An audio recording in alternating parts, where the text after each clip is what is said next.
I'm Joshy Plants, and welcome to the show. Let's get started. Today I'm super excited, that's why I'm up so early. Today we have radishes and beets that we're going to sow in the soil out back in the trough. First thing I'm going to want to do here is clear my space. I'm going to remove it of all the excess leaves that have kind of fallen onto it in the last couple days. And I'm going to make a nice bed for my vegetables. Next I'm going to smooth everything out so everything's nice and even. And then afterwards we're going to put some extra soil on top of everything to mush it real down nice and evenly. See, what the rain does is make all the soil underneath nice and wet, which we love. But on top we're going to want to manually water our plants with the bucket. And I'm going to take my Coast of Maine soil and pour everything up on top just to even everything out even better.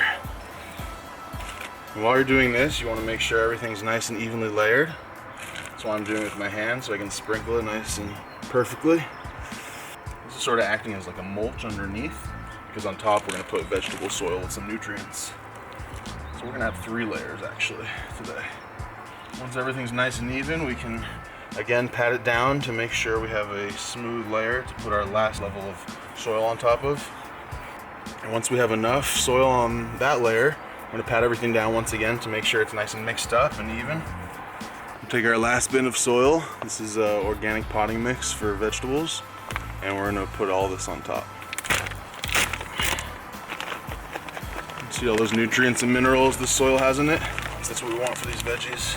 And I'm going to use about 3/4 of this bag, making sure I leave a little bit remaining for the end to top everything off with. And there we go. Now see how everything's nice and smooth? And with that irrigation system, we're not going to want it to entangle our roots, but it will help us with the watering process a lot. So the reason I've chosen to do radishes and beets together today is because they both can be sowed directly into soil and in rows. I'm going to want to make about 2 rows, about 1 foot apart, because that's all I have room for in here. I'm going to make 1 dash down the bottom line, making a nice even row across, straight line.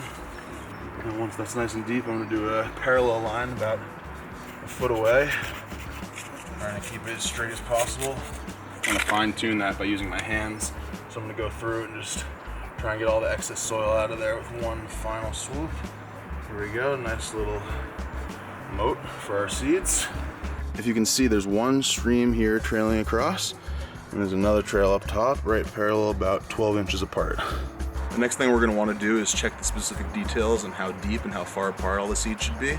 And for those numbers, you can look on the back of the package.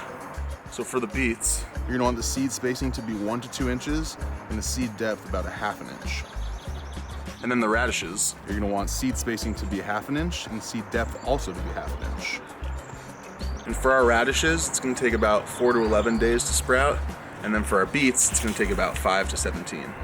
Okay, and here we see a really detailed view of where we're going to put our radishes in first. We're going to put about 30 to 40 seeds in our hand and then sprinkle them throughout the trail that we've made. And I'm going to do this all throughout.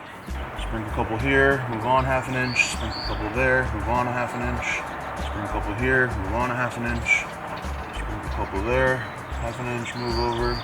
If you manage to get some seeds outside of your trail, it's not a huge deal, but make sure when you scratch everything together, you push them inside.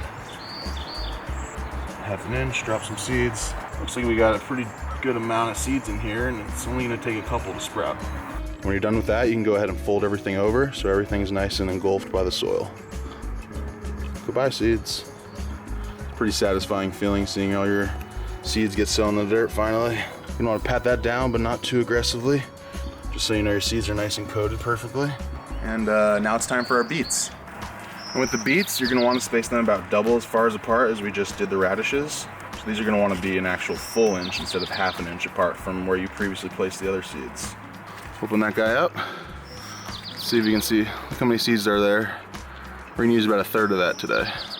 I'm going to sprinkle them into my hand. Again, about 30 to 40. Leaning closer to 30 on this time. That's a fair amount. And see how much bigger these seeds are? That's why they're going to want a little bit more spacing in between. Just take a chunk of 2, 3, 4, sprinkle on the edge, across 1 inch, sprinkle, move 1 inch, sprinkle, move 1 inch, sprinkle. And our seed depth here is the same as before, about 1/2 inch. And we'll definitely solidify that when we put our top layer of soil onto everything. Okay, and again, we're going to want to fold everything in nice and smoothly Making sure the moat you just built is covered up by all the soil. Now we're gonna wanna finish that off with one more layer of soil. Sprinkle that right across the moats we just built, just to give it a nice coating. We can finish off the rest of the bag. Beautiful.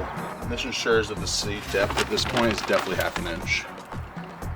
So that's half an inch into the soil after we've covered everything up. Done deal. Now, we water. Now we can rainwater shower over our seeds very delicately. One more stripe through. That's it. There we go.